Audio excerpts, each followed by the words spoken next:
Sir বাইদেউসকল আজি আমি আলোচনা কৰিম জিটি মেথছৰ কাটঅফৰ ওপৰত। মই অলৰেডি দুটা ভিডিঅ' আপলোড কৰিছোঁ জিটি সায়েন্স আৰু জিটি আৰ্টছৰ ওপৰত। আপোনালোকে ভিডিঅ' দুটা চাই ল'ব পাৰে। আজি আমি আলোচনা কৰিম জিটি মেথছৰ ওপৰত। এতিয়া চাওক, জিটি মেথছ বুলি কোৱাৰ লগে লগে ইয়াত টোটেল পোষ্ট আমি চাব লাগিব। টোটেল পোষ্ট হ'ল 1766টা। আৰু জেনেৰেলৰ কথা যদি ক'ব যাওঁ তেতিয়াহ'লে জেনেৰেলৰ ইয়াত ভাগ যিটো হ'ব সেই ভাগটো থাকিব 48%, অৰ্থাৎ 848টা 848 পোষ্ট থাকিব জেনেৰেলৰ। আৰু 52% থাকিব আমাৰ আদাৰ্ছ, যেনেকুৱা OBC, SC, ST hill, PWD, এই গোটেইখিনি মিলাই থাকিব 918টা পোষ্ট।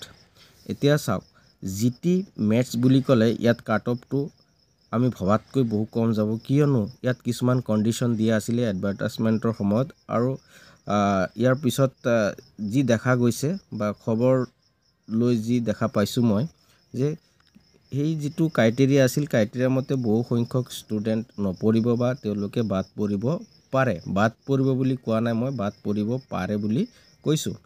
চাওক, যিসকলৰ যিটো কম্বিনেশ্যন আছিলে মেথছৰ, যিটো কম্বিনেশ্যন হ'ব লাগে PCM, সেই কম্বিনেশ্যন মতে যিবিলাক পঢ়িব সেইবিলাকৰহে কি হ'ব, কমপ্লিট ক্ৰাইটেৰিয়া ফ'ল' কৰা বুলি ধৰি লোৱা হ'ব বুলি এডভাৰটাইজমেণ্টত কোৱা আছিলে।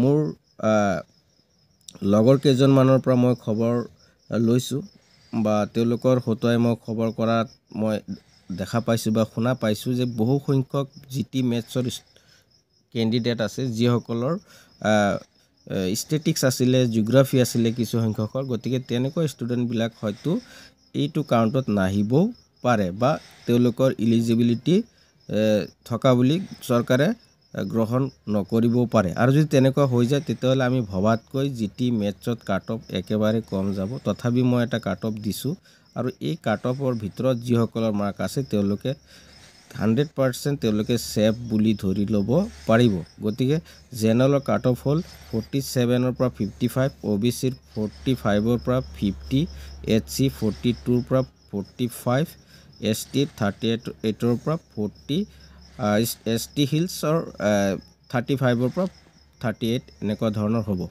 গতিকে আপোনালোকে যিসকলৰ ক্ৰাইটেৰিয়াত ফুলফিল আছে বা যি কম্বিনেশ্যন বিচাৰিছিল আৰু সেই কম্বিনেশ্যন মতে যদি আছে, তেতিয়া চাব যে কেণ্ডিডেটৰ সংখ্যা একেবাৰে কম হৈ যাব আৰু অতি কম নম্বৰতে আপোনালোকে চাকৰিটো পাই যাব। ইয়াৰ পিছত আমি আলোচনা কৰিম